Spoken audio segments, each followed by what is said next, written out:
Is it just there? It goes. Okay. Mute.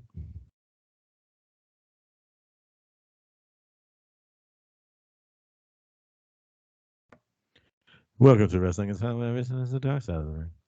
Also on Instagram and Twitter at hard4wrestling. Email questions and complaints at wrestlingisHard@gmail.com. I'm Jim. Brandon, hello. How are you? I'm all right, Jim. Friday edition. It is. Yes, we are a little delayed. We had various things happen on Tuesday, and we couldn't make it. Brandon, you talk about what you want to. Go ahead. I don't know if I have much. I hope I look lighter in the camera. I think I'm about 8 pounds less than I weighed on Sunday. Went to the Eagles game. Had a great time. Got to go on the field. Blowout 38-7. Good time with the girlfriend. Sunday, woke up on the couch and was just like, uh-oh, something's creeping in. I've been fighting it off for a while, and I set it up, churning through Lorraine Barr t-shirts, sweating my bed like I pissed it every 3 hours till today. So yeah, that is the worst feeling when you're sick and you're sweating. You know what they say? It's crazy. What's that? Sweat it like you pissed it. Is that what they say? Somewhere on the Wrestling is Our I think podcast. That's what they say. That's our first t-shirt. Sweat it like you pissed it. Chris, how are you? How was your week? How you doing? Oh, it was good. It was a very eventful week. Tuesday night, we brought a puppy home. For the sacrifice, right? Hmm? For the sacrifice. Yeah, for the sacrifice. Yeah, we got a little French bulldog. He's upstairs now. Remarkably well behaved. Pees and poops on the pad. Oh, nice. Yeah, so he was 14 weeks old. So we're trying. I'm actually in the process of having him pee on the pad and then taking the pee pad outside and rubbing it in the grass. Nice, clean it up for you. So that when I take him outside, he smells the pee and then pees in the grass. Nice. Because I can't get him to go to the bathroom outside, but he's doing it on the pee pad, and he's tiny, so his turds are quite small.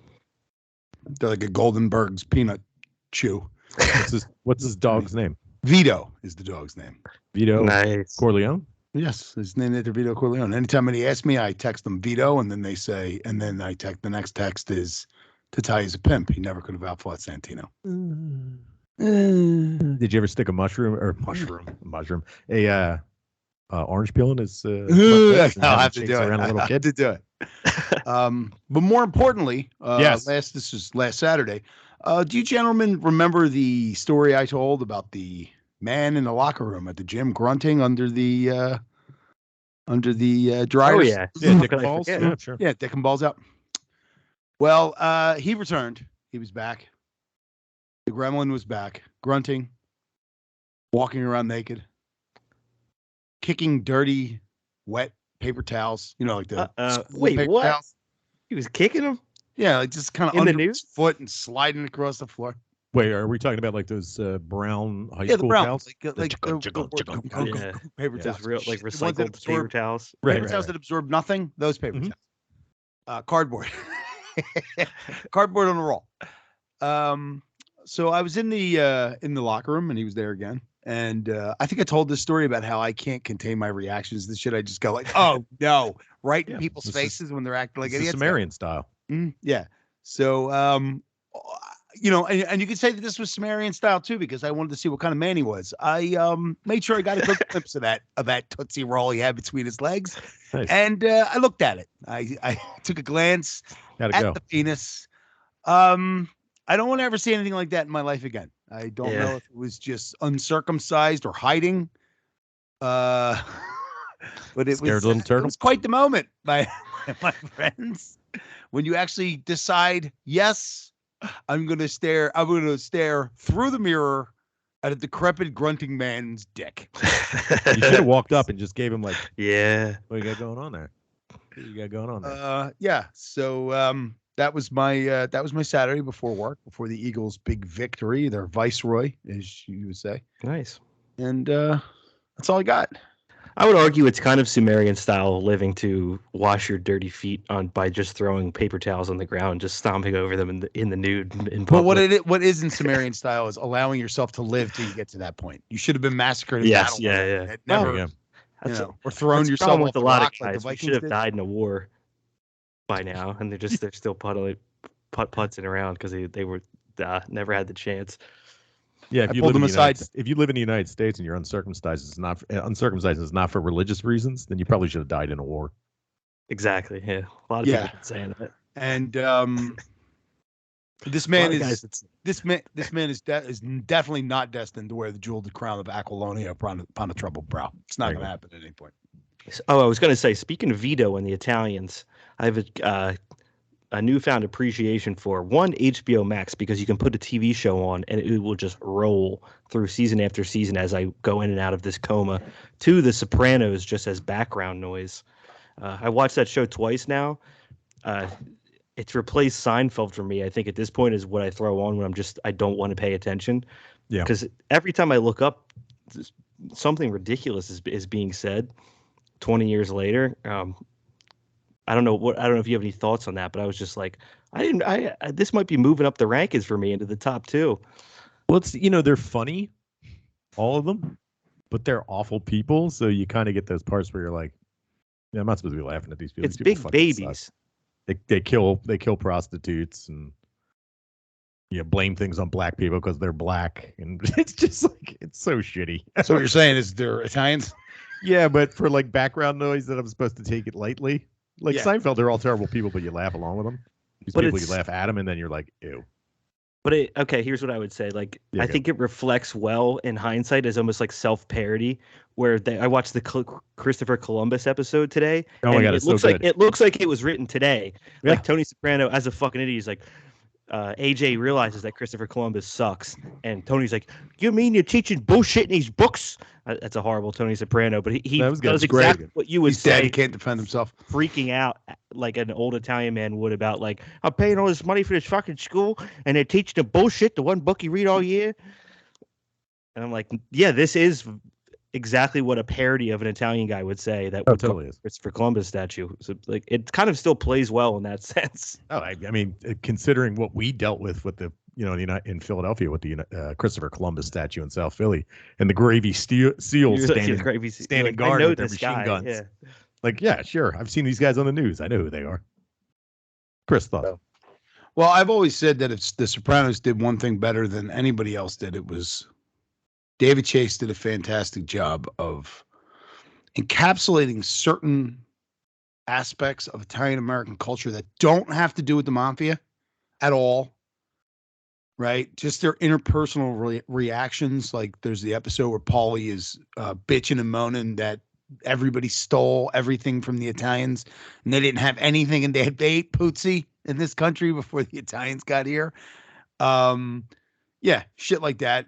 When the girl says she's reading Chicken Soup for the Soul, and he says you should read the Italian version. It's tomato sauce for your ass. Makes no sense whatsoever, but it's something that would be said. And the Christopher Columbus thing, because nobody gives a shit about Christopher Columbus.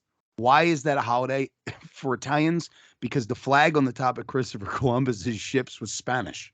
Yeah. He just happened to be an Italian guy, and the Italians were like, yeah, get out. We're not giving you money. The instinctual defense, and the one super Italian guy, forget his name, explaining that he also hates the Northern Italians because they hate the Sicilians, and everybody like kind of like understanding but completely ignoring him when they're sitting outside of that deli. Just quality stuff, aged well. Good stuff. Or we didn't, like, as a society. Either it aged well, or as a society we just stopped at one point, never moving forward. I think it's strangely, it used to just be a good picture of what was going on. Now it looks like a cartoon, but it's a good cartoon. You're fucking right, it is. That's a good way of putting it. It's a fantastic cartoon. I still haven't gotten past the episode of Tony avoiding the deer and almost killing Adriana. Or whatever her name is. I still haven't. That's the last episode I watched. I haven't watched anymore. I'm not allowed to. There's some weird shit like this last thing I'll bring up. The one episode where there's the guy that kills the stripper with his fist behind Bada Bing, and then Tony Soprano's sister is shoving a vibrator up his ass, calling him his like guma. It's like, this is so funny. Like, this would be the type of guy that hates women, is like has this pent up inside of him. Oh, 100%. That's the second man that she's with that does that too. Is it? I must. Yeah, because I think the first one. Not Jackie, bro. What's the evil reel? That's Richie, but he holds a gun to her head. Yeah, but I thought she was blasting him in the butthole too. No.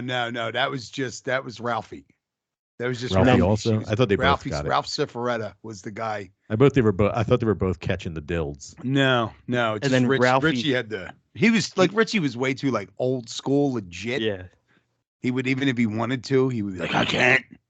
I think what you're getting confused is that Ralphie gets ahead of it once they break up, and he announces that she was trying to shove a vibrator up his ass and call him and pimp him out, and then he put a gun to her head and said, "Get the fuck out of here with this shit." Great way to just get ahead of a rumor before it comes out. Yeah, it never happened. She tried. What a creep. She probably would say this, so I'm just gonna. Fucking crumbs. Good stuff. Crumb show. Killed the waiter. Everybody sucked after that. Yeah, killed the waiter.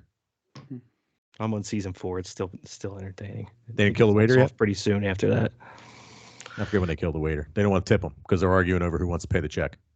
Well, Christopher was supposed to pay the check because he was the low man in the totem pole, and Paulie was ordering drinks for everybody. You order drinks for those fucking skanks? Hey, I was being a gentleman. Pay a job on your own tab. Good stuff. And they killed the waiter. They didn't tip him. Yep. They shorted him. Fuck them. Sorry to derail, but that's okay. We're starting with death, so let's talk about death. Jay Briscoe, R.I.P. Died in a car accident. Kids in the hospital. Kids are looking okay, though. So they're coming out. Brandon, you got a Jay Briscoe memories you'd like to share? I don't. I didn't see him much. I think the first time I saw him was actually at MSG, strangely enough, at the Ring of Honor Super Show. I wasn't going to 2300 when Ring of Honor was big. I was watching after he died, like some of the tributes, his match with his brother just outside some parking lot where they're beating the shit out of each other with steel chairs. And I mean, he is independent wrestling. Like he's the face of it as much as anybody. It's a industry where we're very familiar with people dying too soon, but not like this. So it's strange. That's an interesting point too, because when you heard he died, and when the news came out he died, and actually we were recording last Tuesday when the news came out, your first reaction, and I think it's just modern society, is for everyone, forget about pro wrestling, is suicide, drugs. Like you're always thinking the worst things. It must have been his own doing in some sense. Yeah. And here it was just a crazy ass fucking accident on a weird highway that apparently has a lot of accidents on it. This woman just drove into his lane and smashed head on. Crazy. Chris, thoughts? No, I mean, I really don't. It sucks, you know. Any Jay Briscoe memories? I mean, the two of them are hella workers. I mean, they're both great wrestlers. They didn't have the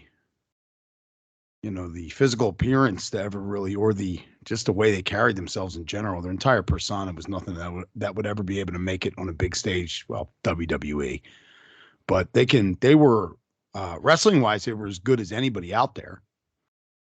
And I did see him, one of the better wrestling matches I ever saw live. It was him and Jay White at Ring of Honor at a television taping when Jay White was on excursion. And there was this crazy guy behind me screaming, like really screaming for Briscoe to win. And it turned out, I found out later that we were like, what's that, his dad? And it was his dad. Nice. His dad used to go to all the shows. Yeah. Yeah. One thing about Jay Briscoe, and he was definitely the highlight of all the Ring of Honor shows that we watched. And I wasn't watching it on TV that much because there was too much bullshit with watching it on TV. It's just not a very fun show to watch on TV. But Jay Briscoe was always a highlight. And that dude's promos were always fucking awesome. Like he owned it. He sounded like a real person talks, even if a real white trash person from Delaware, which is what he was. That's what he sounds like. It was great. Yeah, I remember them coming out, and like I knew who they were. I've watched them wrestle a couple of times on YouTube or something, but never seen them in person. And I was just kind of like, what the fuck is this? Because we were kind of waiting out all the Ring of Honor segments when we were at that show, and you looked at me and you were like, pretty fun, right? They're pretty entertaining. And I was just like, you know what?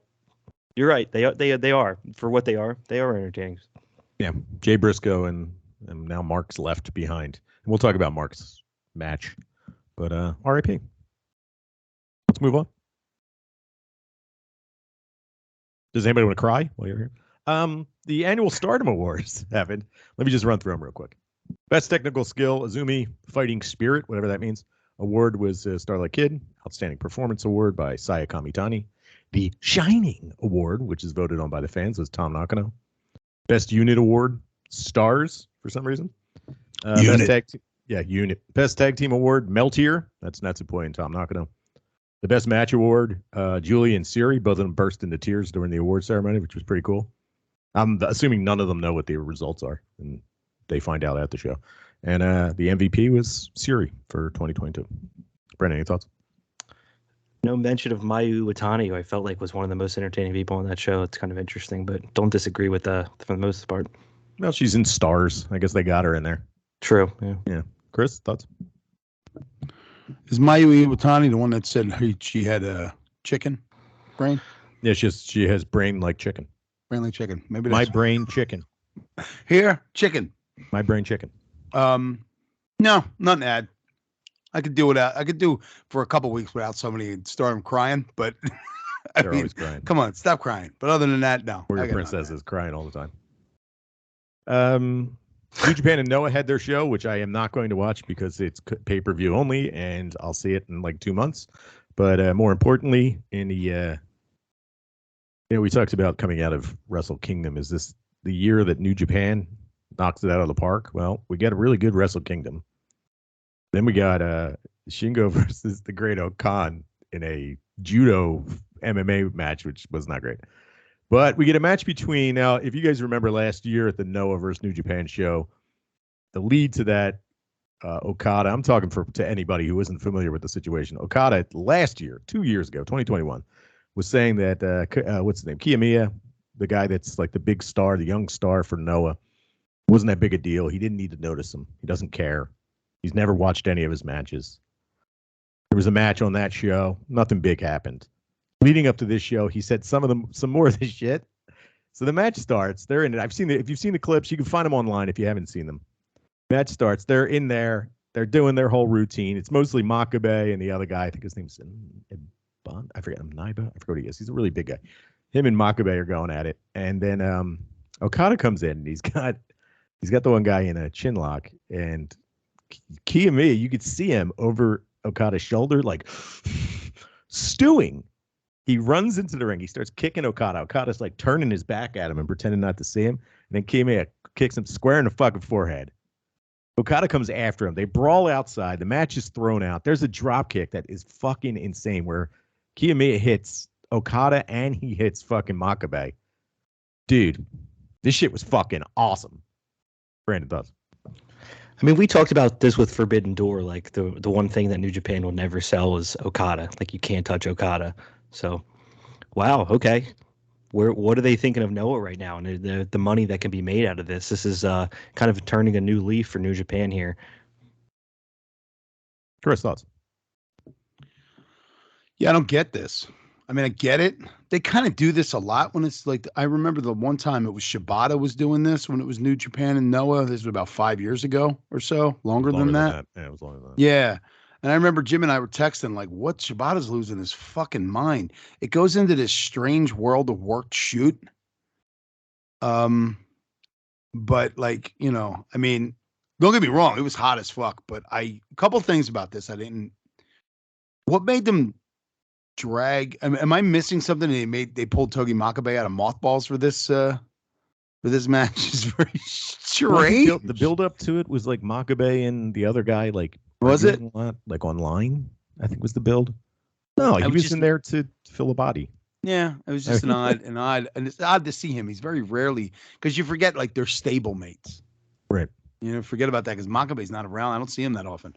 I just, I mean, kicking a guy in the face like that to sell tickets is a little strange. I think it's fucking amazing.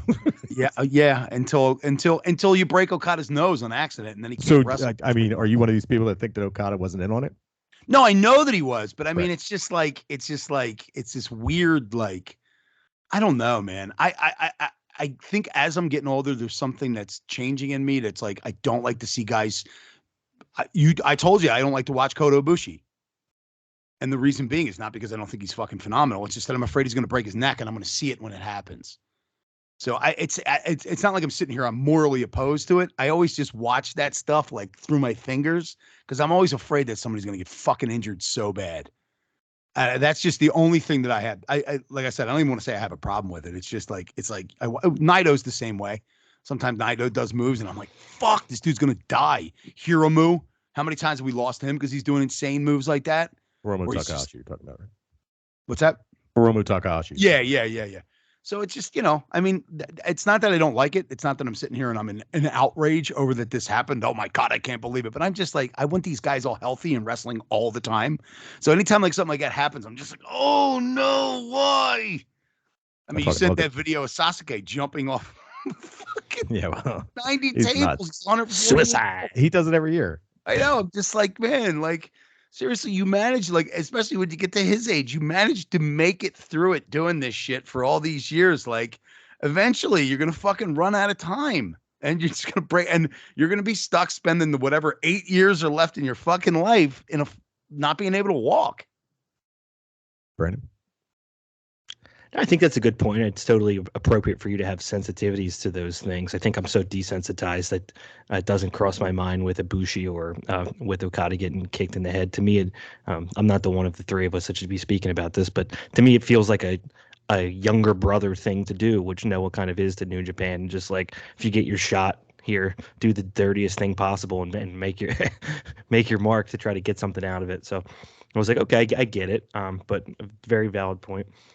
Well, one thing that's happening out of it is that everybody's talking about it. That's for sure. Nobody was talking about Noah before this. No, now all of a sudden, one of the hottest tickets is this fucking bye-bye show. This Great Muta bye-bye. No, is that what it's called? No, there's another show. He's got like so many going away shows. Oh, sorry. It's called Noah Kenji Muto Grand Final Pro Wrestling Last Love Holdout. And this is Muta again wrestling. We still haven't seen the end of this. What's Keiji Muto? Yeah. So Keiji Muto. I thought we did Keiji Muto with what's his friend name from Shinsuke. That wasn't his last? That was his last Keiji Muto match in New Japan, wasn't it? No, that was a Noah show too. That was a Noah. No, that was the Great Muta. No, that was Great Muta. Yeah, because he kissed the mist out of his mouth. Okay.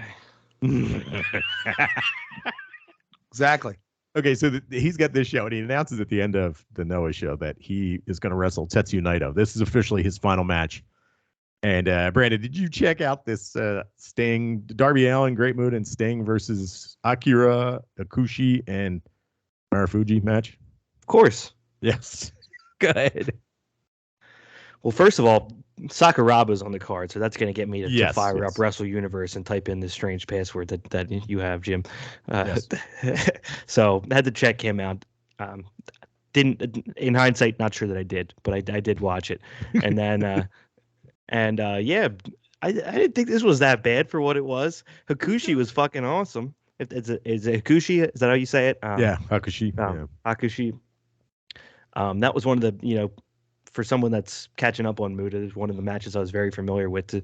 So to see him bleeding all over the place again, that bloody stick, he's writing on it with his own blood. Mm-hmm. Sting and Darby Allin, not sure that they needed to be there.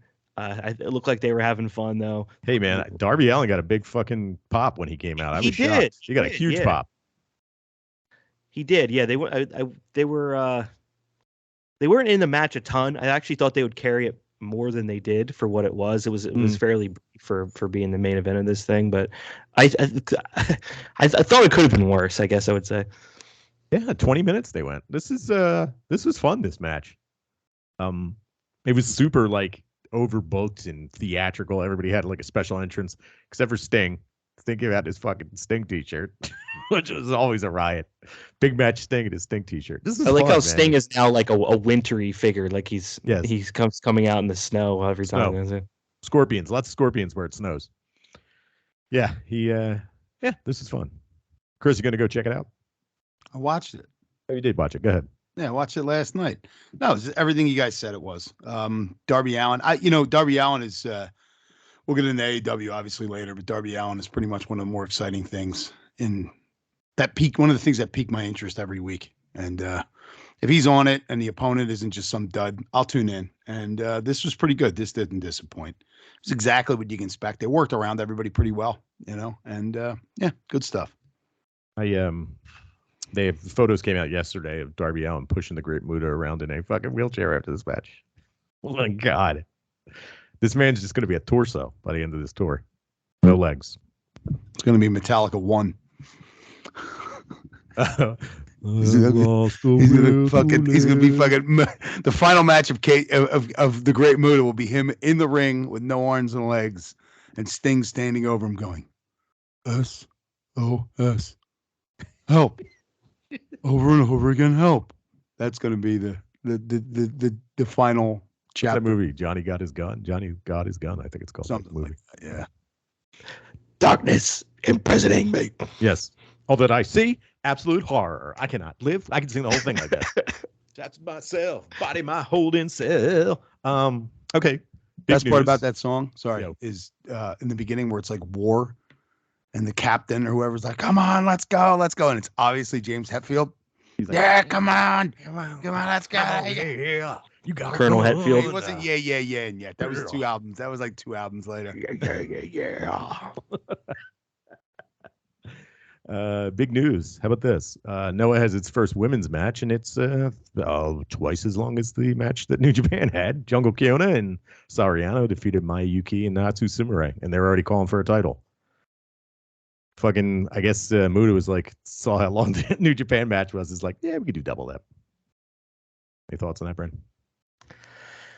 I guess I do, but first I would ask you, like, do you think this is going somewhere? You said they're trying to create a women's title in Noah? Yeah. I think everybody's catching, in Japan is catching on this holy shit, women fill the building thing.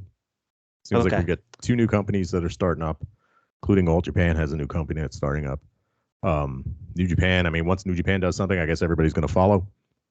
But, I mean, the only 2 companies that grew during the pandemic were TJPW and Stardom money-wise. So it's like, be stupid to ignore it. It's right, there. Yeah. The money is there. You got to fucking cash in on it. Exactly. I think that's all that this is someone who doesn't know like the depth of the Japanese women's wrestling world of who's available and who they can build out of the TJPW people they want to pick up or what their plan is. I think it's an exciting and encouraging because there's just hasn't been a long history of women's sports and entertainment that's been profitable and alluring to like male businessmen. It just is what it is. A lot of the ones that exist are like kind of subsidized, and this is clearly, for better for worse, just people jumping on the cash. And it's like, oh, cool. It's a testament to how good of a fucking job they've been doing. Yeah, and I was thinking about it today in the shower while I was touching myself. Okay. One of the main reasons that thanks to Ronda Rousey, women's sports is important now. You know what I mean? The woman she revolutionized women's sports with. I mean, she may deny Sandy Hook, but what are you gonna do? She just got some bad info, Jim. You got to let off. You gotta. I mean, it makes you wonder, really. So an r/conspiracy shit happens, man. Yeah.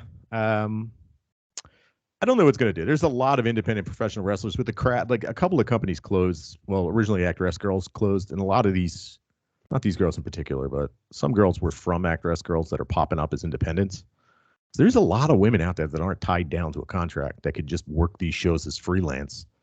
You don't have, if you're only doing one, you know what I mean? Like if you're doing one match per show, then, you can throw these 4 women in who are all great and have them put on a great 15-minute match. Hey, see you later. And then they leave. Somebody's the champ. They only have to show up once a month. Yeah. You know what I mean? Good. I just think it's nice that this clearly isn't an act of like an evolving culture. It's like, no, these women have earned it financially. Yeah. As they said in their promo, Stardom's not the only thing out there. There's other kinds of women's wrestling out there. That's true. Oh, yeah. Chris, any thoughts? No, I mean, I was just thinking while you guys were talking, Jim. Yes. Thinking about American women's wrestling in the U.S. So obviously we just go to WWE because for a while, that was it. This has to be the longest period in which women were actually featured in any role in WWE history. Yeah, by far. Right? I mean, I'm trying because, look, time gets murky. I don't remember when they brought all the women up from NXT at once with Charlotte and Becky Lynch. It's all the same time frame. We're still in that. Yeah, it was all the same day. Right. I'm just curious. I can't think of how long ago that was, but now I'm thinking like I'm trying to think back in my head to the crapiola era, whatever the hell the Attitude Era. And just after that, when it was Trish Stratus and Lita and Molly Holly, but that didn't go nearly as long. I mean, people have this misconception that whole era went on for like a decade. It went on for like a year and a half. Yeah, yeah. You know, I mean, there were really good women in that late 90s, early 2000s of WWE, but they slowly moved away from, which WWE is doing now, but they're taking a different approach where they moved away from established professional wrestler. Like they would bring, like Molly Holly was an independent wrestler. What's her name? The woman that was in Glow. Oh yeah, yeah. What the fuck was her name? I can't. The one that was in Right to Censor and yes. She was an established wrestler. Ivory. Girl from, Ivory. Yeah.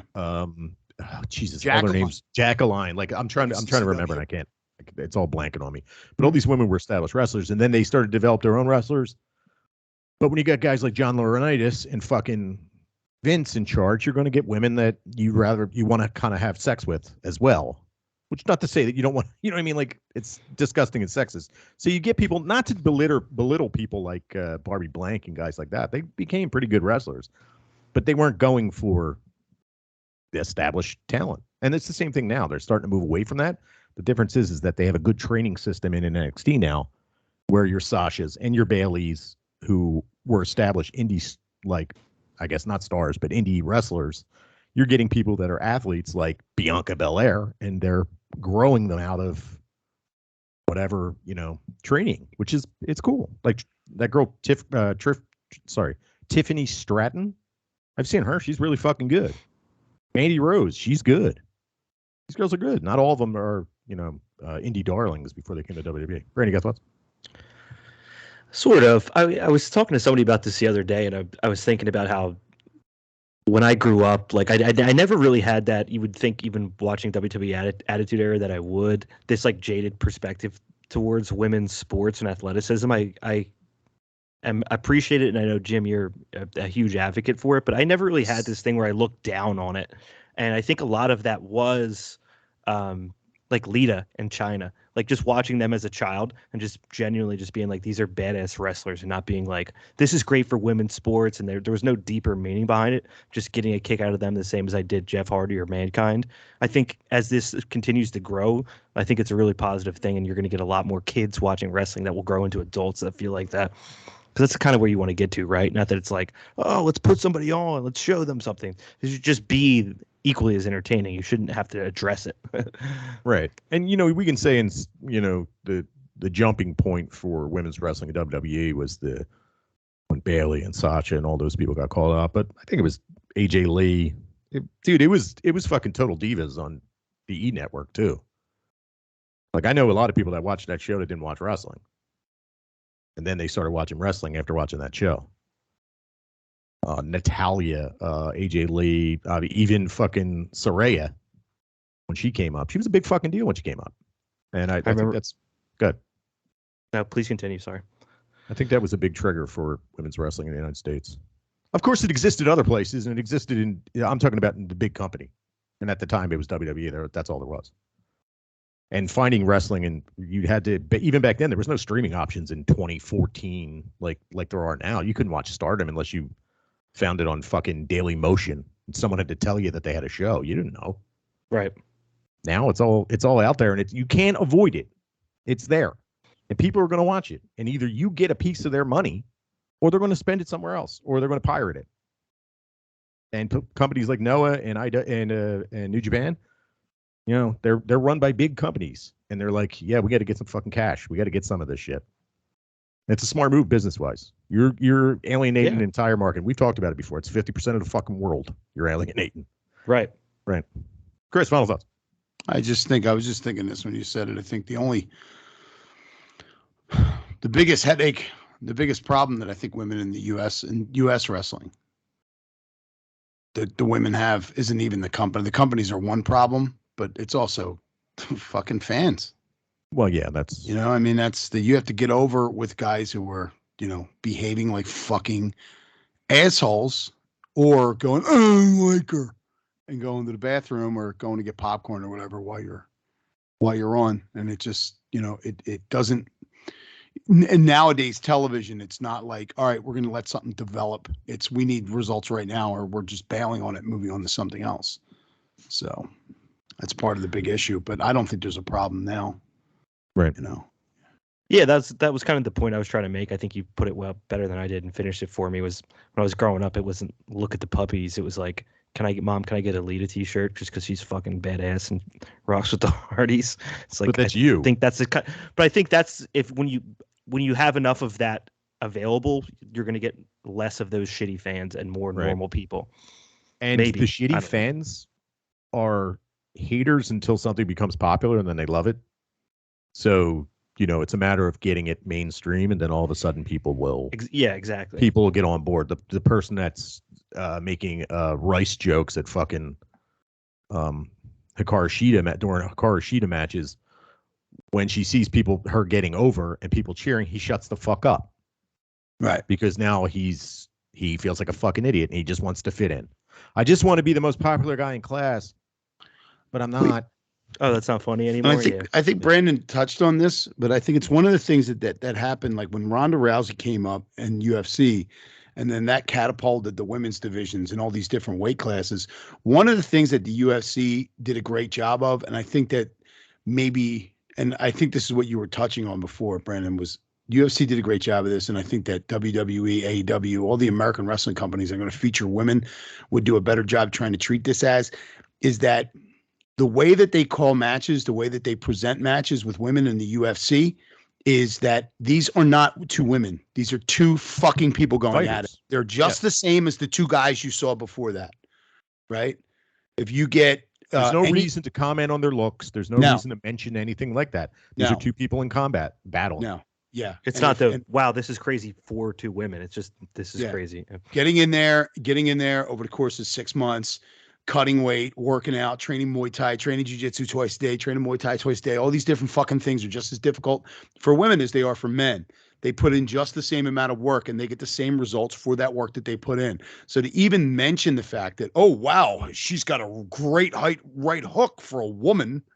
Right. Doesn't fucking help anybody. It makes it just silly as fuck. And it actually, I've been kind of... just to make your point, just to like hammer home your point. Remember Shida versus Jamie Hayter. At one point, Shivani says, this is one of the hardest hitting women's matches we've ever had. Yeah. There's no reason to say that. Just say it's a hard hitting One of the hardest hitting matches we've had. Don't put it in the women's category. Just say it's one of the hardest hitting matches. Because it was. Yeah. So there's saying no fucking Young Bucks matches that look that good, that look that convincing, that look that impactful. Just say women. Don't say women's. Just say match. Good. No, yeah, I was in agreement with you. I mean, they do that. I was going to say, that right hand that Jungle Boy threw earlier in the night, that's in a category higher because he's a man, even though that right hand looked like shit. But it doesn't matter. It was a man that threw it. So it's automatically more powerful than any woman that would do that. It's just so fucking stupid. But another thing that these companies can learn from UFC is that Dana White recognized how fucking popular that Ronda Rousey was and how popular women's fighting was and cashed in right away. It was like, put her on top, put her on the top, put her on the top. He would never, the words, I will never have women fight on one of my cards, ever, came out of his mouth multiple times. Mm-hmm. Ronda was a Strikeforce champion and she was nuking people. And the hardcore MMA fans that would go out and watch Strikeforce, I think it was on Showtime.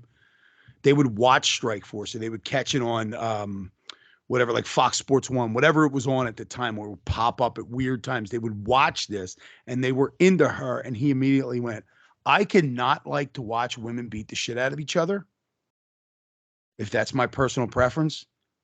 But if it's putting money in everybody's fucking pocket, I move that to the side and I become a goddamn businessman.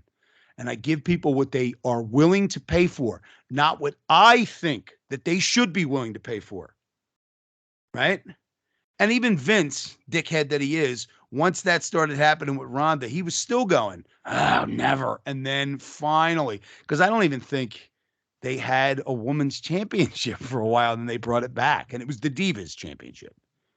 because that's not fucking bemoaning at all. Yeah. Right? You're a female wrestler in our company. Now the men's don't have a fucking, I don't know, meatheads championship. A cock. The pimps division or something. Yeah, Right. The meathead asshole division. You know? Silly as fuck. Yeah. Anyway, women's wrestling rules. I don't know how we got on this. Yeah, it doesn't matter. Whatever. It's good conversation. Yeah. AEW. You guys ready for this? Oh, anything you want to talk about before we move on to AEW? No. Okay. All right, here we go. Now I was thinking about, the way to approach this because we're weeks behind. We were able to watch this week's episode and it wasn't very good. R.I.P. Jay Briscoe though. So let's just talk about some of the stuff. And I have stuff written down in a list and I'm just going to go through it. And I'll get you guys' opinion on it. Okay? Sound good? Let's do this. So since we're talking about the women, how about this women's division angle of the AEW originals versus the people that AEW has signed going against each other? Brandon, thoughts? Do I have any thoughts on this? I mean, it's about as uncreative as it gets, right? But who am I to blame for that? I guess is the question. Is this the thing with AEW is always supposed to be that these people can kind of build their own world, and it was an open book, and who came up with this, I guess, is where my finger points, but not the most exciting thing, right? Yeah, I mean, we're getting our favorites, and they're all on TV, but at the same time, it's not all that intriguing. Chris, thoughts? Yeah, I'll skip that because I agree with all that. Maybe look forward, maybe that this could be the seed that grows a mighty oak. We can branch some storylines off of something like this. Right. If you actually Cheetah put is part of it. And if you actually put the time in, and when I say we can branch some storylines off of something like this, I mean like a storyline that ends at Christmas this year, not in 3 weeks. Right. Yeah, Cheetah's intriguing because at first she thought she was turning heel, but it turns out that her friends are heels. How quickly Saraya turned heel. She came back. Why? She's not a dude. She's a shit. Yeah, why is she screaming fucking this is my house? Why is she still doing that? It's just because they don't know how to do anything else. It's like when Matt Hardy showed up and he was still fucking delete, even though he wasn't. He was supposed to leave that behind. But the fans were chanting delete with him. I know. Are they screaming this is my house? No, nobody screams at that. Listen, I'm going to be honest with you. Never. She gets a big pop still. People love her. Good. Disinterested. Have always been. Right. Personal preferences.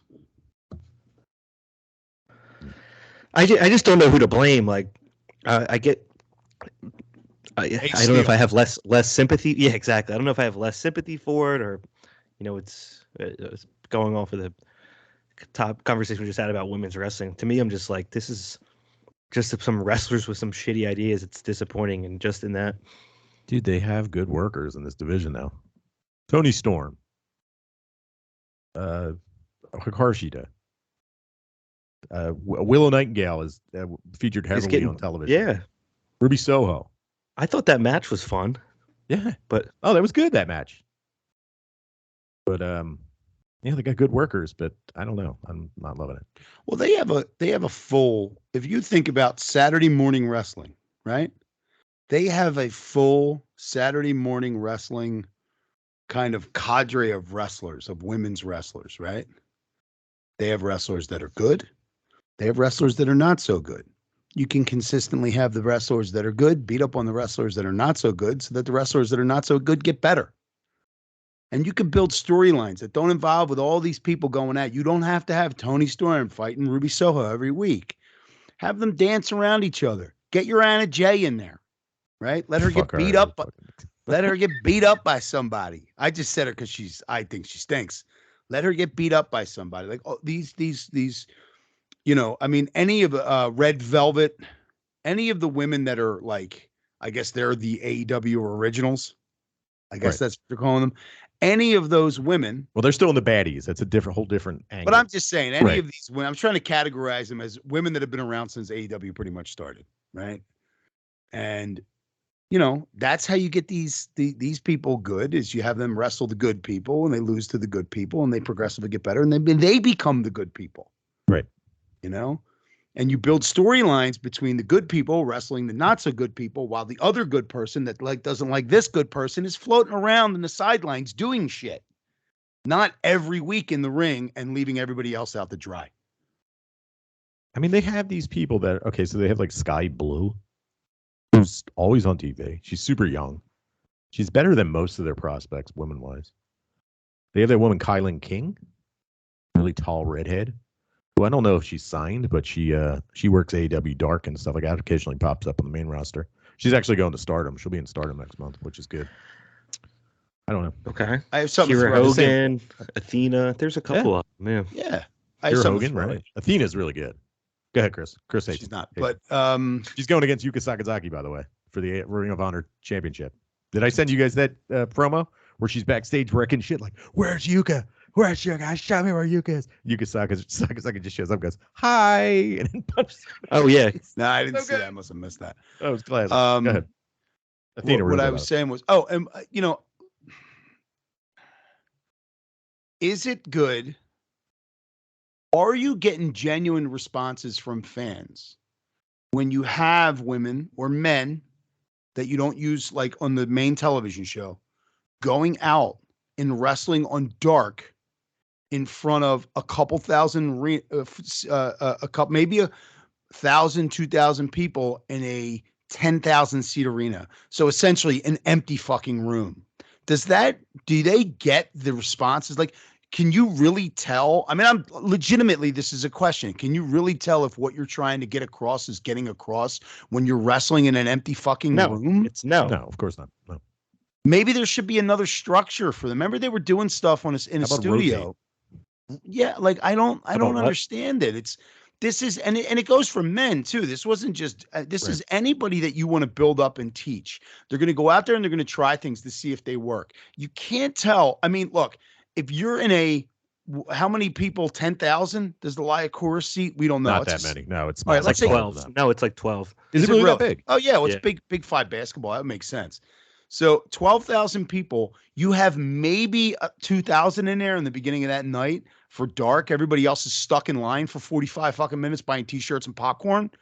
You have them in there, and you have people. It's the same thing as wrestling in a Y in front of 4 people. You can't get a gauge as to what people like in that situation. I guess that's where they use social media. Right? But is that a gauge? You don't get people's honest opinion. You get, I want to be a dick. Because when I say asshole shit, your face isn't in front of me for me to read and react and feel sympathetic or empathetic that I treated you like shit and changed my mind. You're not there. Just over 10,000, 10.2. It's listed as. Yeah. So I have a hard time gauging size of buildings. You know, you're getting into size like big numbers when it's no longer 10,200. It's 10.2. Whenever that point gets involved after, it's a lot of people. Speaking of which, Emi Sakura is fighting. What's her name? Who's the champ? Jamie Hayter. In a couple of hours. Oh, really? Yeah, nice. She's on Rampage. It's a reason for me to tune in. I'll want to watch. As the division gets Rampage better, in general. I'm sorry, Brandon. Go ahead. As the division gets better, I think they're running into a similar problem that the men's division has, where it's like, unless your name's Jade Cargill, you can't just squash anybody and just let that happen. Or we've talked about it. We keep talking about is the lack of rotation. They don't rotate. We got Action Andretti on fucking television every week. Rotate them. Get them out of here. I had to send my girlfriend upstairs. Him in Absolute. I was like, get out of here. Get out of here. Stop watching like, oh my. He comes out. She'll stay for the first 2 minutes, and he's always up first, and it's out of Philadelphia, Pennsylvania. Action Andretti, and I'm like, get upstairs. Get out of here. Get. All right, final thoughts on that. Shall we move on? I was going to say something. Oh, I'll say it afterwards. No, that's not. I forgot it already. How fucking important could it be? All right, so Danielson's working his way up to fight MJF again. We've been here before. MJF someone has to wrestle through a gauntlet to face MJF. First, we got who the fuck do we get? Takeshita, great match. Yes. We got did we get Danielson Kushida? No, we didn't. Oh, I do have something about Takeshita I'd like to throw in there. Yeah, good. Takeshita apparently did some chops during that match that a certain elderly wrestler didn't like. Woo! Wait, what? His chops look terrible. His chops. Can I find this online somewhere? Car shield. Can I find this online somewhere before you start your impersonation? I thought that was JR. Who is it? JR's on Car Shield too? No. Ric Flair. Ric Flair on what platform? Let me find it. I found it on Twitter. Okay, I'll do it. Go ahead. Keep talking to like Ric Flair. I'll find it. But I just want to say, Ric Flair came out and he said that the kid, the Japanese kid, he did these chops and they were terrible. He really needs to lay it in. They have to, it's not going to hurt you. It's not going to hurt him. You need to do it. It was embarrassing. I don't know if that's what he said. I don't want to say quote him as that, but he said, when I was younger and I went to Japan, if you chopped guys like that, you came back and they beat you up. Now, I don't know how true that is. Who gives you shit? Not. But what Takeshita did is he tweeted at Ric Flair, I never really did chops before. I'm trying to do them better. No, listen. I never did chops before. I'm trying to do them better. Never a big thing of mine, whatever. Can you teach me how to do them right? There you go. Here is a lesson to everyone. You don't know how to do something well. Why don't you ask somebody to help you do it and learn? And that's it. That's all I got. There you go. Also a lesson, if somebody's being a dickhead to you for just trying, approach them with genuineness. I don't know if that's the word. Yep. Sure. Disarm them. Disarm them. Yep. Disarm them with gen. I do see, I'm looking for this tweet and I can't find it, and I'm not going to look too hard. But I do see a picture of him with Mongo McMichael. Oh no. Mongo, Michael looks like a corpse. Mongo, what are you doing, man? Just tell somebody to pull the plug, brother. What are you doing, Mongo? Mongo, I know you're listening. Pull the plug, brother. Takeshita to Bryan Danielson, that was one of the ones where I was like, I would have went to this, which I don't say very often when I'm watching Dynamite. Were they in Philly? No, I think it was in L.A. or something. But it was just the fact that the money we've spent and the kind of whiffs we've gotten. Yeah. Well, I was like, this would have been something that I wish it would have happened when I was there. But there was some account that called it a botch, though, when he did the bastard driver into the German suplex. Good stuff. Let me tell you this. The only way that you can the getting me to go back, it's going to take CM Punk and Ace Steel versus the Young Bucks and Kenny Omega over a nuclear device. The winner gets the code to defuse it. That's the only way I'm ever probably going to go back to an AEW show.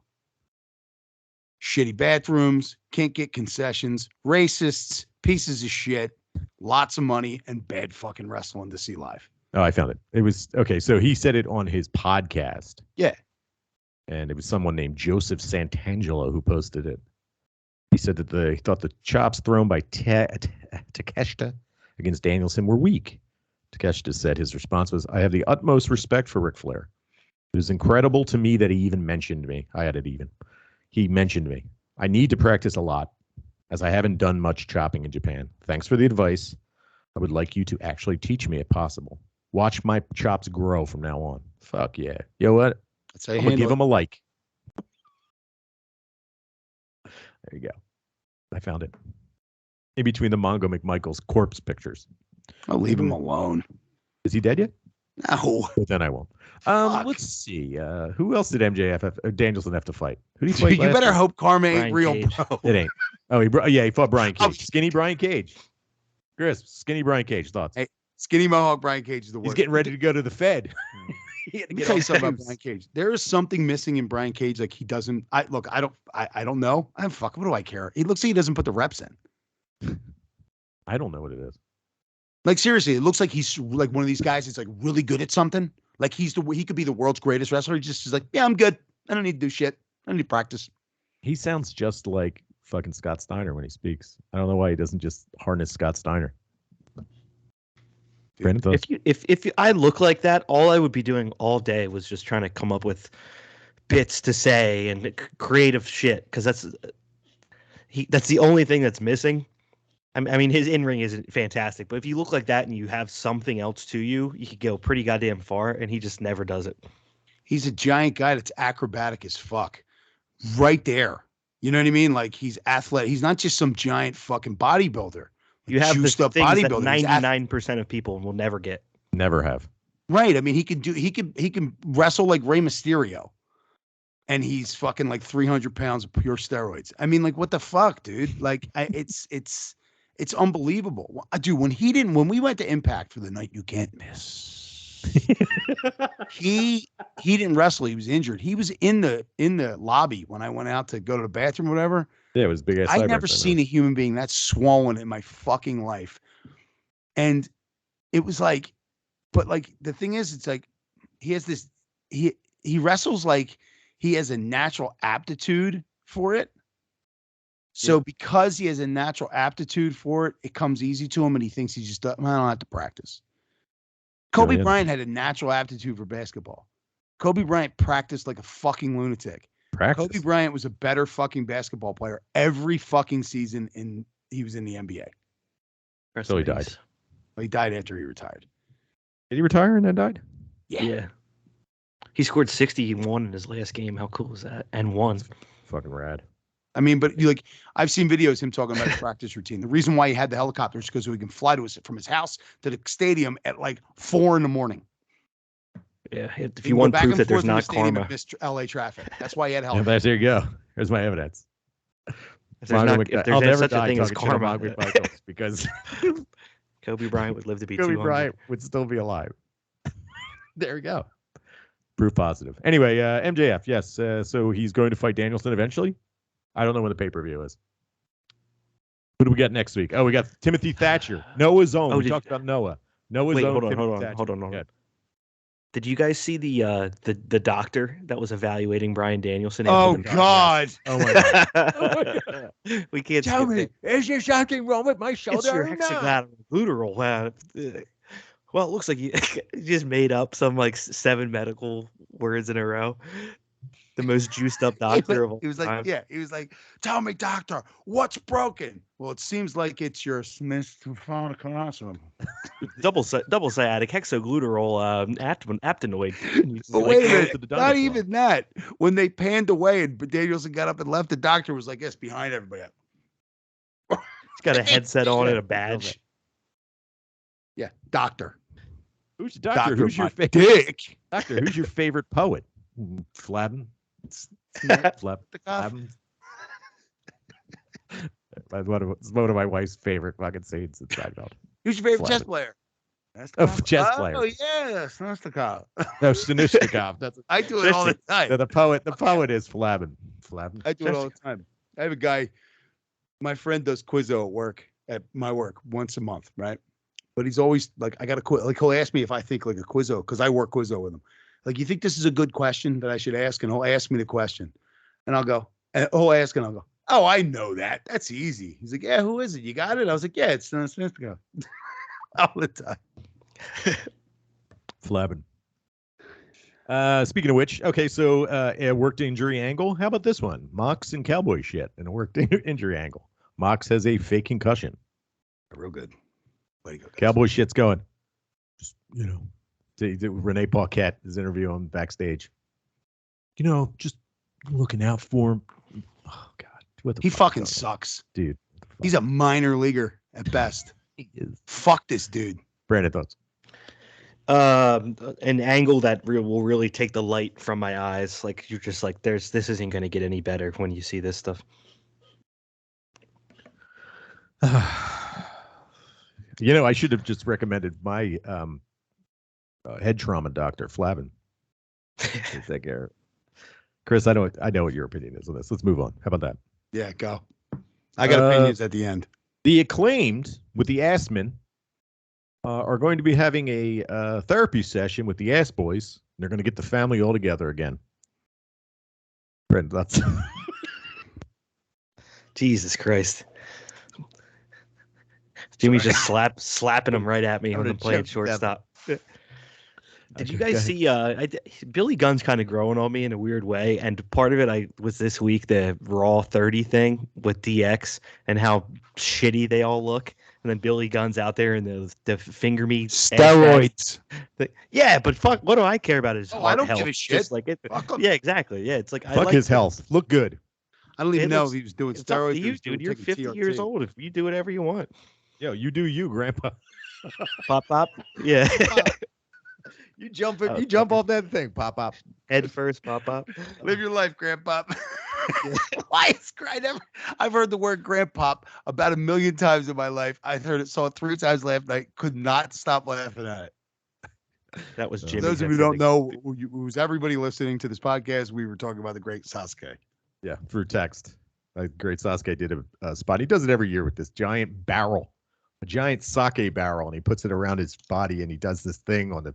It's insane because Michinoku Pro is fucking nuts. But this year he did like a flying dive with a board over his head onto the barrel, and it is a nasty looking bump. And I sent it to Chris and Brandon.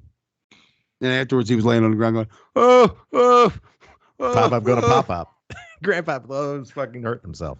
Pop up destroyed his L4 and L6 and L7. Yes, he did. They got good health. They got good health coverage over in Japan. When are we gonna get a pop up for Christmas? He needs a new C6. Yeah. we gotta put a bar into his whatever. All right. He just has 3 vertebrae that are all welded together, like 3 big Legos as his back now. Bendable Legos. Yeah. Those ones. All right. What else we got? Darby is the TNT champ. Pretty good matches, man. Fucking Darby's really good. We talked, Chris. You already mentioned Darby's fun to watch. Him and Kushida. Dude, Kushida fucking rules. We forgot how good he was because he was down in NXT. And then they started doing stuff with him with the Sakuraba pants. Then he came back to New Japan. His music hit. Big celebration. We all knew he was coming. He hasn't done shit because he got foot and mouth disease from his rotten kid. Now he's over here because he's doing the New Japan Strong Tour. So we're going to see him. By the way, we got tickets. If you guys are going to see New Japan in Philly, we're going to be there. Look for Chris. Don't look for me. Don't talk to me. Brandon, thoughts on Darby Allin? It's not Strong, right? It's whatever something else is. It's just a New Japan tour. Okay. Strong's pretty much dead. It'll be a bunch of tag teams. Yeah, no, you guys nailed it. It'll be a lot of fun. Yeah, I was thinking of when we were talking about Leah Core Center. Like every time we go to 2300, just stay in the corner. It's notably more fun than paying all that money to go. You know damn right well I got them general admission. Fucking hey. Hey, you know what I'm going to do? Geeks, they all stink. You know what I'm going to do? I'm going to find Tanahashi if he's there. I'm going to sniff his armpit. Nice. Oh my God. And then my hair will go. I think we might get like a Play-Doh hair barber thing. Most importantly, I think we're getting Kairi in this tour. Kairi and or Sasha, which is nice. We're getting one of them. So I'll be stoked on that. It's almost sold out, by the way. New Japan announced it's almost sold out, that show. Chris is just slowly collecting Tanahashi sweat. Yep. So I can build my own. Yeah. You know who doesn't push tickets? Sasha Banks, because even the 2300 fucking New Japan is selling out on the anticipation that she might show up. It's crazy. Why would anybody want to see her? No, insane. Is that even a potential thing? I don't know much about it. Sure it is, yeah.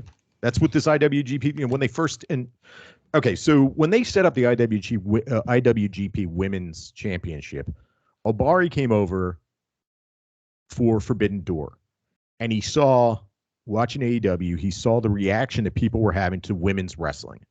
And he said in a statement, if we want to compete in the United States as a company, we have to have a women's title. We have to have women on our show.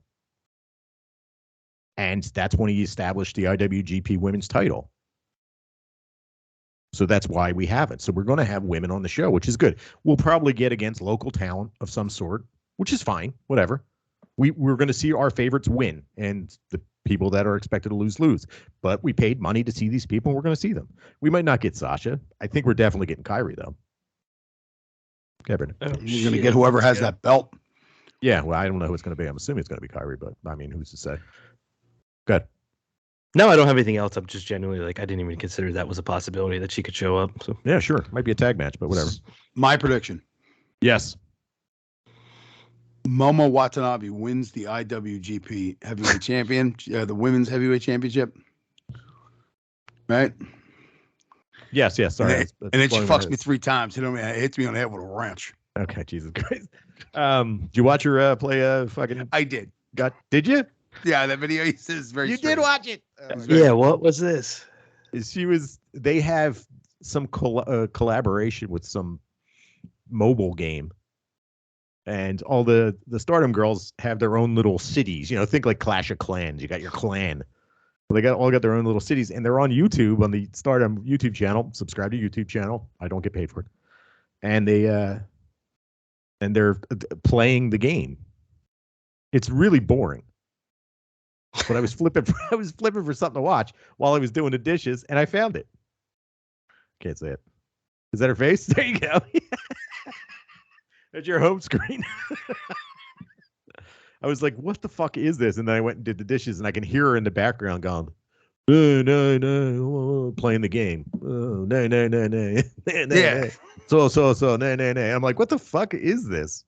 She's playing this dumb game. There you go, Brandon. Thank you. That's what I do at my spare time. Some people sit around, they'll put on Sports Channel or Sports Center. What's the fucking called on ESPN? Sports Center? I watch Momo Watanabe play fucking games and speaking Japanese. Sometimes when you send that shit, I just get a kick out of just icing you and just not completely.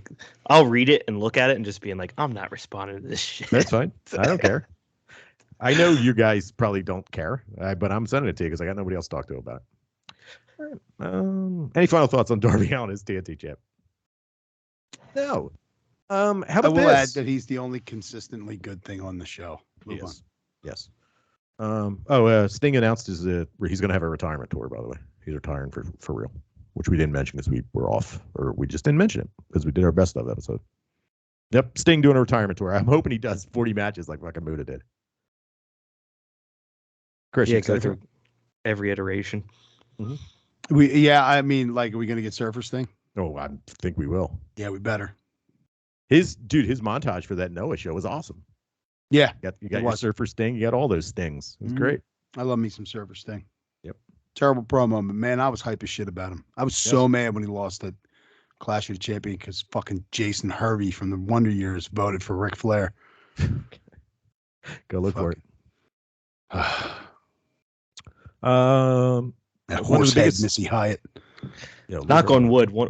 Knock on wood. One of the few that may actually get out of here alive and like do it right the whole way. Who's that? Sting. Sting. Yeah. Yeah. No, he didn't do it right the whole way. He did have to find our Lord and Savior Jesus Christ. Don't they all? Don't they all? Ooh, Shawn Michaels got fucking. He did so much fucking booze and drugs his eye went wonky. Oh no, it wasn't. It was when he found Jesus. Jesus claimed his eye. We talked about this before. Yeah.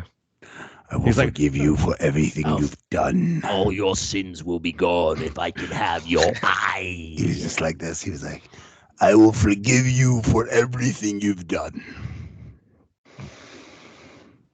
For one price. What is it? And what is it? Because they all talk like Ric Flair. What is it? Suck it. He went like this to Jesus. Right? You can't say. Hopefully you're watching the video. He did the cock and ball thing. He did the cock and ball. Oh, the cock and ball thing. It's you. He's pointing at Jesus like, "This is you." He's on his knees in a creek, like looking up at the sky, like he's getting baptized, and just a laser beam comes down, touches his eye, and just goes burns his eyeball out, like killing an ant. I'll give you one thing. Your eye. Yeah, a giant god hand comes down with a magnifying glass and burns his eyeball out. You see it. He plucks it like Beatrix. Dries up like a raisin. Goes after his eye went after he went cockeyed, it went.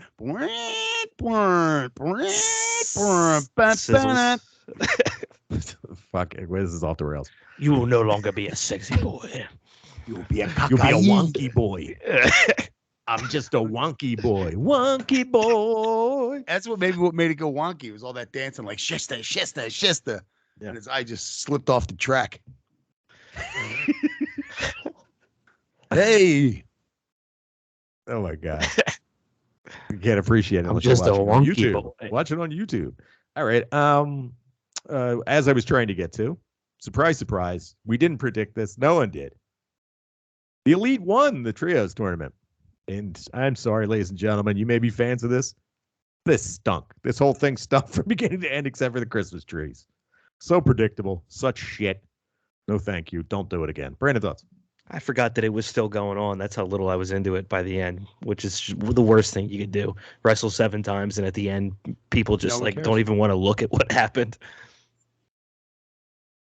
Chris. Let me just add some context to that. Yes. 7 matches. Mhm. That's 2 months long. Same episode of TV for 2 months. Well, at least 20 minutes of it was. At least 20 minutes. Except for the Christmas tree. That was good. That was awesome. But you could have put fucking You know what would, Velveteen. if they had done Action Andretti in there. Action Andretti, would you call him Velveteen Dream? No, yeah, I can't say his word anymore. You'll get us knocked off. We'll get us knocked off YouTube. I just said I didn't say the second part. I just said the first part and stop. Oh, I did. It's my fault. Yeah, No. I break under questioning. If you're like AJ Soprano when he got caught peeing all over his school. Yeah. Next time. God. When he throws it, oh God, he is low key. I think we talked about this on there. The low key, one of my favorite characters on that show. Who the kid? The kid. He's a fucking riot. Especially when he ties a cinder block to his feet, jumps in a pool. I didn't see that. Wait, he dies at one point? Oh yeah. No, he doesn't. No. He got DNA on me. So good. Remember when he gets shot? When Tony gets shot and the news is at their house and they're trying to get a comment and he's in the window like, fuck you. like a teenager. Yep. David Chase kind of had a grasp on what human beings actually look like acted like at different stages in their life. Good job on you. Let's give a round of applause to David Chase. David Chase, good job. Thanks for listening. Job, buddy. Thanks for listening. Don't end up like Mongo. Don't end up like Mongo or Jimmy will mock you until you die. Hey, man. It's not my mocking that's going to kill him. It's his poor living. Not like Game of Thrones, the TV show, which we can now tag in this episode on YouTube to get more views. How about Game of Thrones? Now streaming on HBO Max. This is totally going off the rails. Do you guys have anything else you want to talk about with AEW? Yeah, I will talk about something. Yes. We kind of we touched on this before, and I would like to get into it because, you know, I had a rant and rave because we did our best of, and then I just said fuck it, and I never said anything because just repeating myself over and over again. But I will say this: when we first started doing this podcast, you guys would kind of get into the like nuts and bolts of storylines and stuff. And I always like, what am I fucking stupid? Like, how come I wasn't seeing what you guys were seeing? I watch wrestle and it's not like I don't know what the fuck is going on. I understand it.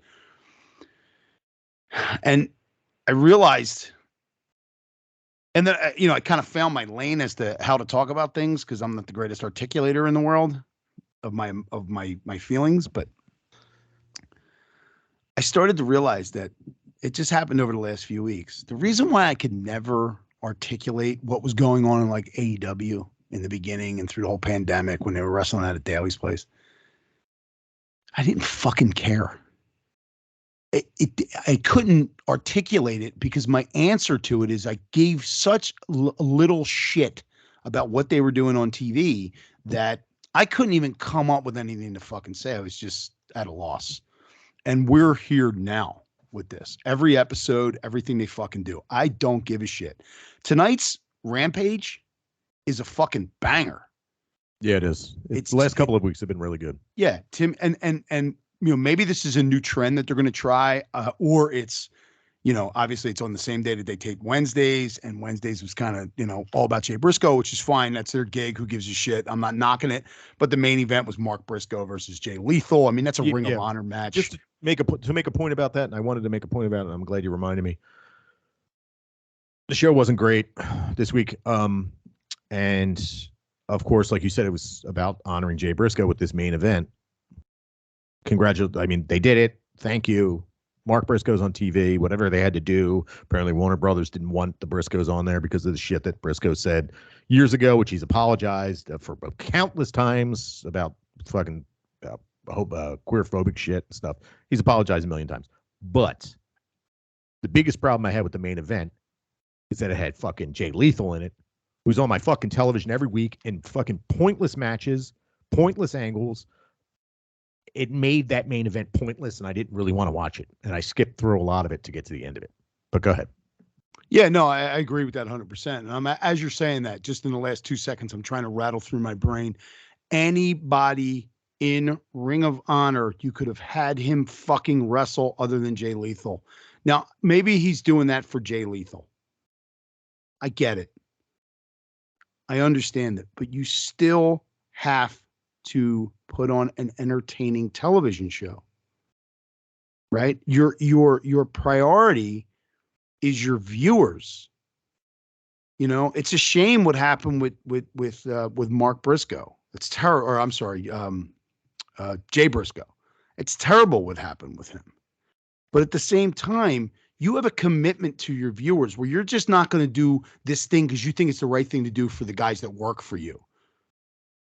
Because that's not the priority, is making sure the viewers want to tune in every week. It just doesn't make, look, whatever. I don't fucking care. It's not that big a deal. What I was getting into it, and it leans into it. Like, you know, what if I'm just some guy who doesn't know who Jay Briscoe was? What if I'm some WWE fan that just decided to watch AEW and give it a shot? There's got to be those every single week, right? There's got to be fans from WWE every single week that go, let me just check this the fuck out. I always liked Cesaro. I always liked Chris Jericho. Let me go watch this show. And then that's what they get. They get two guys that they probably never heard of wrestling in the main event of a tribute show to a guy that they never heard of. You know, and when Owen Hart died, they paid tribute to Owen Hart all night long. The main event of Raw was not, if I'm not mistaken, I could be wrong, but I'm pretty sure I'm not, was not a match that revolved around like Teddy Hart versus Davey Boy Smith Jr., you know? So, but that being said, I just, the reason why we would have a hard time discussing these plot points and what I thought about this and where they were going, is because I just didn't give a shit. And I'm going to be honest with you, I still don't fucking give a shit. Dynamite's a banger tonight only because it's Emi Sakura and fucking Rampage. I'm sorry, Rampage. Emi Sakura and help me. I'm drawing a Jamie blank. I'm Hayter. sorry. Nia Jamie Jax. Hayter. Thank you. Jamie Hayter. Nia Jax. Nia Jax is gonna come out and give us the truth. It's Babbitt and Nia Jax versus Ashley Babbitt? Ashley Babbitt and Nia Jax. All right, No, thanks. so Handicap match. and Timothy Thatcher and Bryan Danielson. The only reason I want to watch these matches is because I would watch these matches at any point. They don't have to be for anything. One thing that I haven't watched yet, and just as a note, there is a Jay Briscoe tribute show on the Ring of Honor YouTube channel. It's up for free. I believe it's 3 hours long. Something like that. It's long, but it's got all kinds of matches and highlights and stuff like that on there. I mean, I don't know. They're not in all these years. There have been very, very few moments that have really made me that interested in what's going on. To the fact where I actually. How about Athena versus Madison Rayne, which I'm watching right now? Is that going to make No, and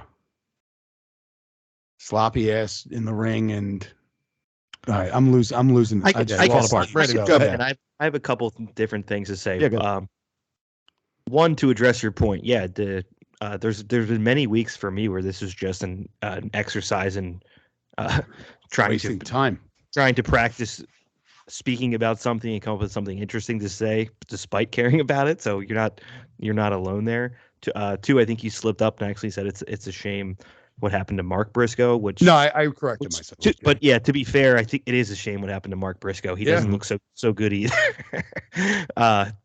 And three, I actually kind of landed on the other side with this match where the moment it started, they cut to Jay Briscoe and he was crying. Jay Lethal. Sorry, Jay Lethal. Jesus Christ. That's why Vince doesn't have people with the same first name. Yeah, exactly. Yeah. Right. And Jay Lethal was crying, and that was when I was like, I should watch this. When's the last time I saw someone start crying before a match even started? So that to me made Suzuki versus Julia. Yeah, and that was awesome too. So, I regardless of my thoughts on Jay Lethal, I was like, this must mean something to the two of them that I have no idea about, and that's more interesting than 90% of the shit that AEW puts on. But there you go. I get where. Yeah. Anything else you want to talk about AEW? 9. I like AEW still. I think they're doing pretty good. So full of shit. I got to try to get people to listen. Have you guys seen what AEW is being leading into? What's that? Have you guys seen what AEW's been leading into in the last 2 weeks? No, go ahead. Talk to me. Dana White's power slap. Oh, Jesus fucking Christ. Guy slaps his wife in the face now. He has a slap league on TV. Great, guys. Immediately. One of the craziest things I've seen. I saw somebody I did see somebody say that so you can cheat in a match. Yes. Yeah. And I was just about to say this. If you knock somebody out, you go through anyway. You win. Because they can't continue. There you go. Mm-hmm. Dana White's calling them fights. They're not fights. Just two men swinging at each other's heads trying to cause TBIs. And yeah, if you break all of the rules and KO the guy instantly, you lose via DQ and then advance in the tournament. Pretty fatal flaw to any tournament that they just didn't address. It's one of the worst TV shows I think that have ever existed. I'm just curious where they do this. I'd love to know what athletic commission sanctioned this. Nevada sanctioned it, and they do it at that UFC Apex Center where they were holding events during the pandemic. Jesus Christ. I have a feeling something's going to happen. TBS is going to pull the plug on it. Yeah, ratings. They're not getting any. Wow. Are they? I don't know. The numbers that came out, it's like 3/4 of the carryover from wrestling turned it off within the first 5 minutes. Well, then I think somebody I saw this Wednesday, they did well. No, maybe they did after. No! People bought into the chaos hype of it. I watched it. I mean, I was part of it. Good. It's fucking bad. All right, this week's Dynamite. Let's talk about it real quick. Actually, we're gonna wait a minute. No, we can talk about it next week. Doesn't matter. All right, any final thoughts? Nah, that was it. Yeah. How about this Friday night fucking shows, man? We're doing recording on a Friday. Oh, how mad were fucking Sasha stands that she didn't show up, even though they already announced who the tag partner was for that women's match. They thought this is gonna be a thing now, huh? Yeah. Sasha Banks was gonna show up on AEW, even though there was no indication she would. They mentioned Boss. They mentioned Boss in a promo once. If she doesn't show up at 2,300, I'm gonna be mad. I'm not gonna. The tickets were cheap and the booze is cheap. I'm okay. The hot dogs are cheap too. Chris, are you excited for Athena versus Yuka Sakazaki for the Ring of Honor title? No.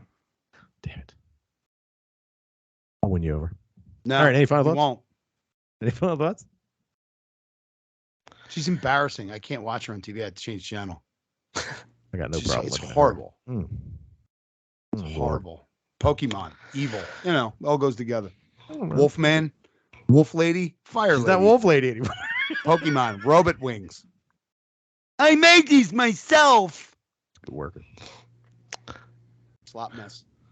Yeah, Brandon, I hear you breathing. What's Nothing up? snug. Well, I was gonna say we'll have to get creative here in the coming months. I have a feeling.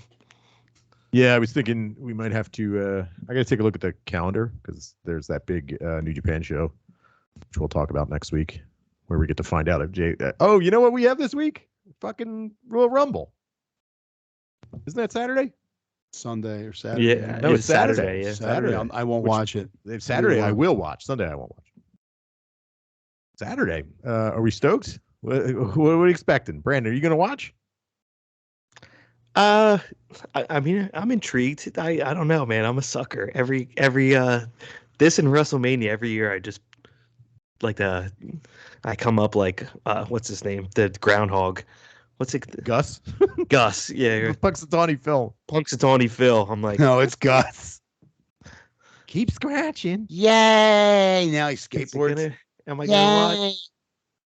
They did the Raw 30. Kid Rock Taker came out. Did you watch it or no? Nah. I just watched it on YouTube. A couple clips. I did. Yeah, I heard that American Badass came out, which apparently Vince McMahon hates. So Vince McMahon is definitely not in charge of creative right now because apparently he fucking hates the American Badass. I'm pretty sure Undertaker does whatever the fuck he wants. You remember when we went and saw it live, Chris? And I was just going to say this. Like, I don't fucking like Undertaker stinks. I don't fucking like him. I don't like him. And then when he came out on that motorcycle, I jumped up. I was like, yeah, Taker. I never was a fan of the Undertaker, ever. Like, Mhm. not that it wasn't a neither- fan, it just didn't resonate with me. No, it doesn't with me. We go to SmackDown, where Brock Lesnar won the champion. They're presenting him with the championship belt, which was a big fucking letdown, by the way. I wanted to see wrestling, not him in the ring with a fucking podium. Oh, there you go. It was also That the was night SmackDown, that the right? American Dragon wrestled John Cena. Yeah, we've on mentioned that Velocity before. or whatever. And then fucking Undertaker comes down.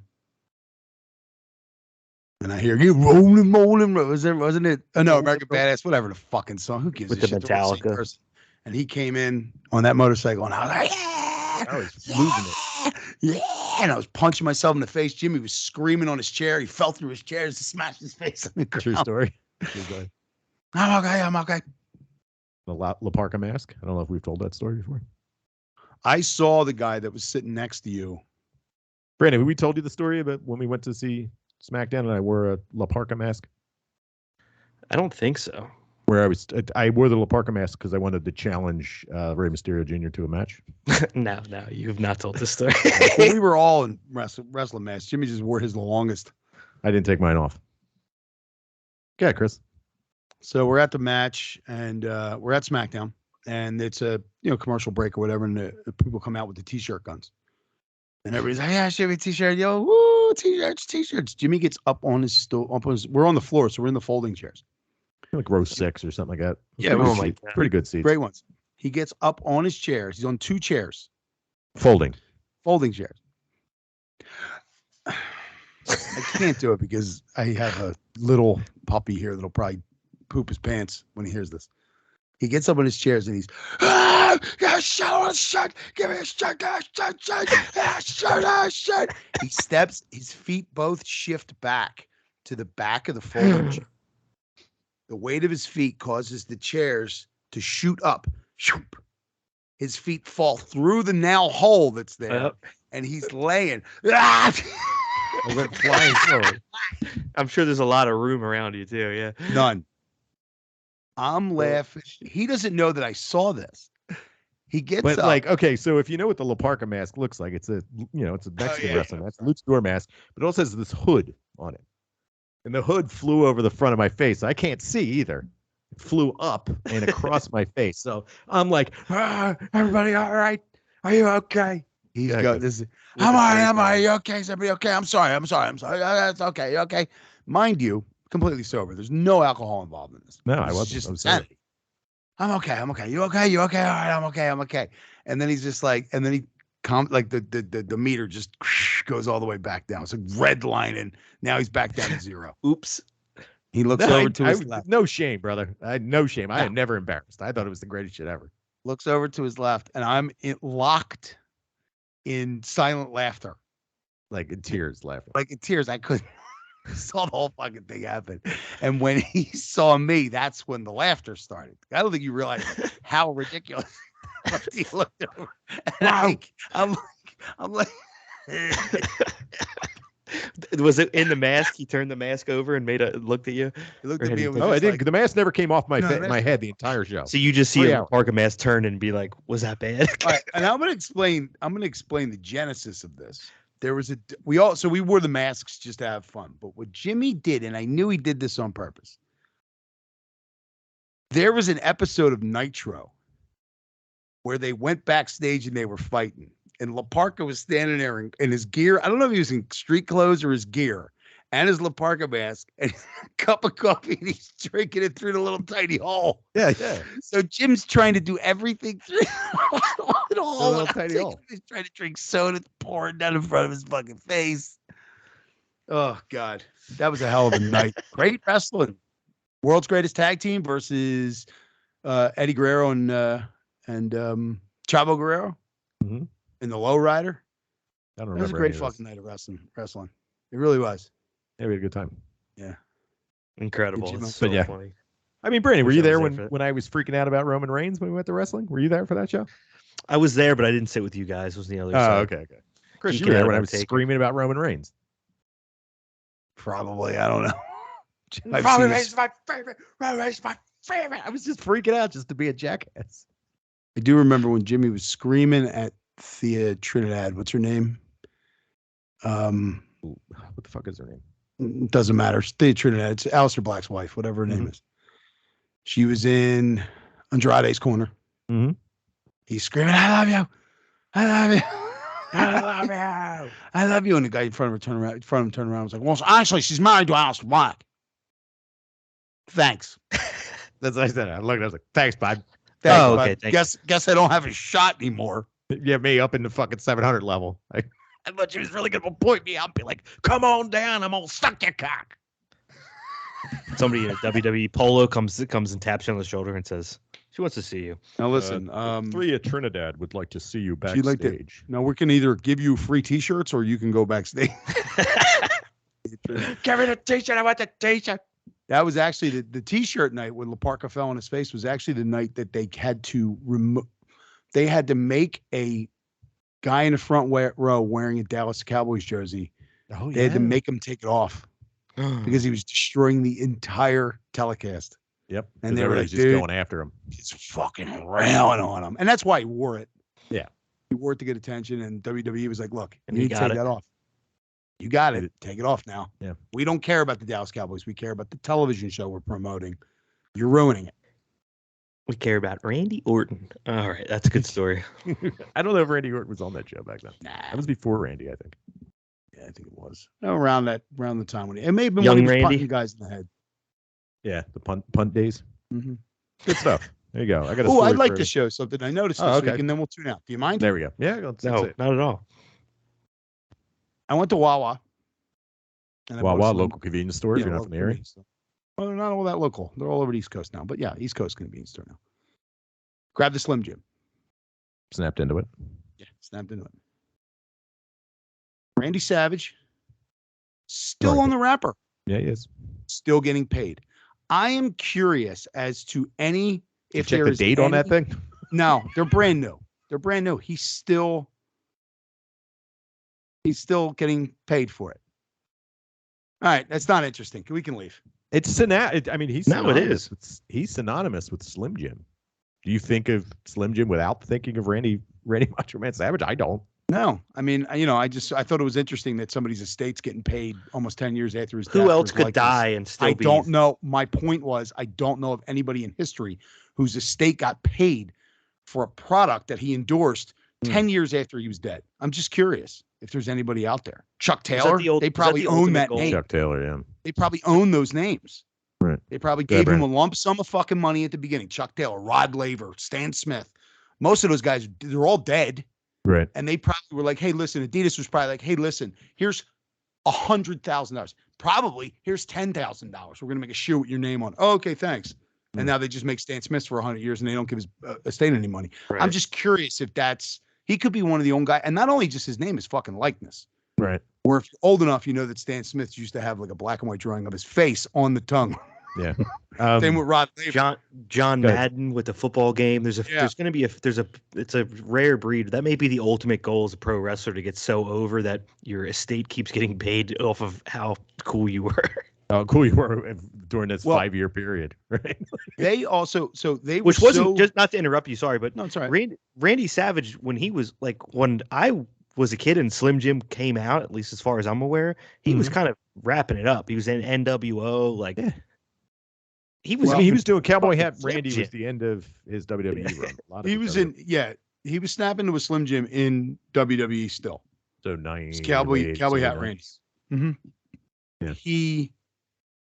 When he went to WCW, the reason why Bischoff signed him was that Slim Jim paid his salary. They gave them his salary to pay him so he could be on TV.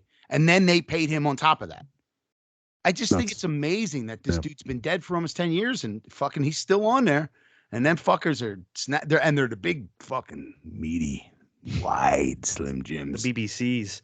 The BBC Slim Jim and not Bad Bar Coke. Bad Bar Coke. Yeah, we have a guy who's the known purveyor of spirits outside of alcohol that comes into the bar. And my buddy nicknamed him BBC. And I was like, "Do you know what that means?" He's like, "Yeah, Bad Bar Coke." And I leaned in and I went, "Big black cock." And he looked at me like, "Not anymore. It's Bad Bar Coke." Bad Bar Coke. I love it.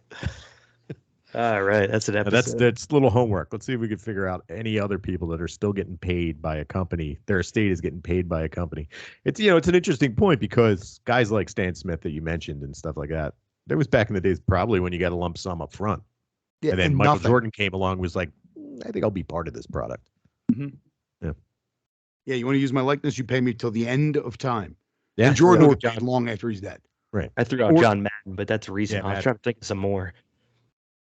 Nowadays, celebrities and people like that are, instead of using their likeness to promote a product, they just buy the product. They become an investor in the product. Mm-hmm. Crystal Skull vodka, the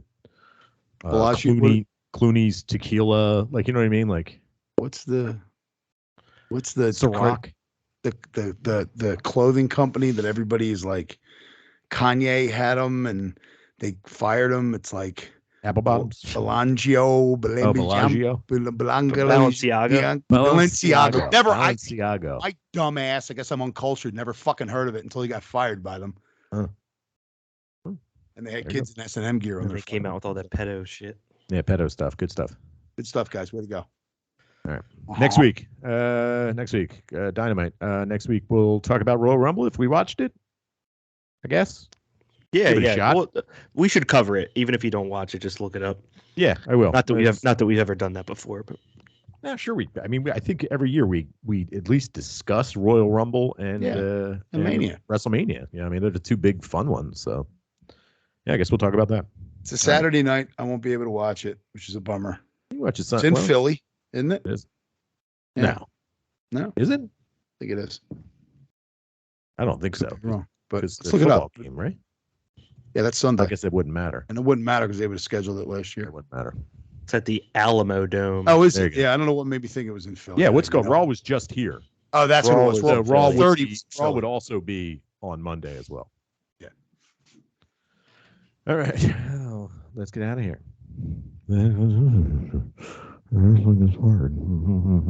All right, bye.